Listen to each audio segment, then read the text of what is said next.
अफगानिस्तान में आज चारों ओर हाहाकार मचा हुआ है। तालिबानी लड़ाके और योद्धा लगातार छोटे छोटे क्षेत्रों को अपने कब्जे में लेने की प्रक्रिया पूरी कर रहे हैं और वह सब कर रहे हैं जिससे कि पूरे अफगानिस्तान में शरीयत के अनुसार शासन हो और कोई भी बात या पहलू ऐसा ना रहे जो शरीयत के खिलाफ जाता हो।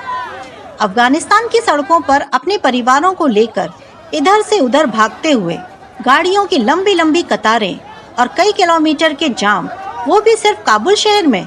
हवाई जहाज़ों के पहिए तक पर लटकते लोग जो कि किसी भी हाल में अफगानिस्तान से निकलने के लिए बेहद आतुर हैं।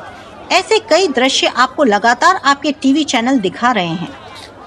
अफगानिस्तान के पूरे घटनाक्रम से क्या आपको एक अंधेरी सुरंग के दूसरे सिरे पर आशा की किरण दिखती है? क्या आपको लगता है कि इस काली रात की कभी सुबह होगी?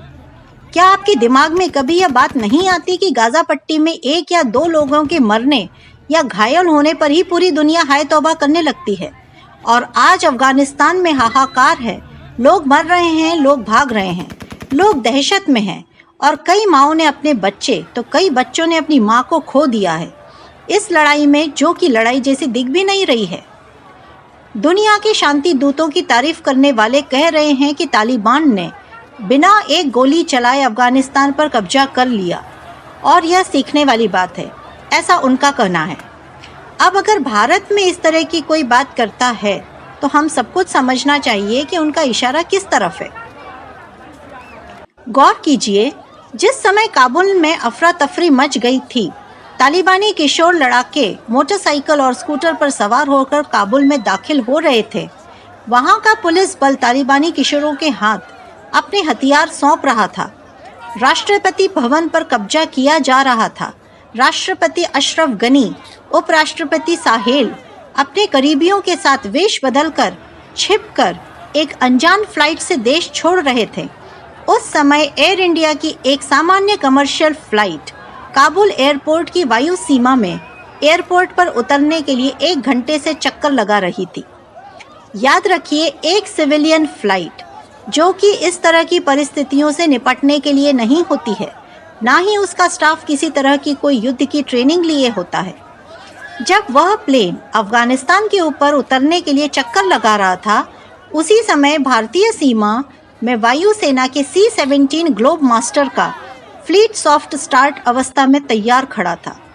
आप समझिए इस परिस्थिति को, जिस समय दुबई, UAE जैसे कई मित्र मुस्लिम देशों ने काबुल एयरपोर्ट पे तालिबानी कब्जे के बाद अपनी फ्लाइट सस्पेंड कर दी है। अमेरिका, फ्रांस, ब्रिटेन जैसे देशों के विमान आज सुबह से काबुल एयरपोर्ट के आसपास भी नजर नहीं आ रहे। ऐसे समय एयर इंडिया का विमान काबुल एयरपोर्ट के ऊपर 1 घंटे तक मंडराता रहा, जिस समय काबुल एयरपोर्ट में तालिबानी अधिकारी तैनात हो रहे थे। 1 घंटे के बाद विमान को उतरने की अनुमति मिली और विमान से उतरते ही तत्काल उसमें ईंधन भरा गया। ईंधन भरने के बाद भारत आने वाले यात्रियों की जांच पड़ताल और पहचान पूरी की गई, जिसके बाद 129 भारतीयों को लेकर एयर इंडिया का विमान दिल्ली आ गया। इसके साथ ही एयर इंडिया का बयान आया है कि वह अफगानिस्तान के साथ अपनी नियमित उड़ान जारी रखेगी।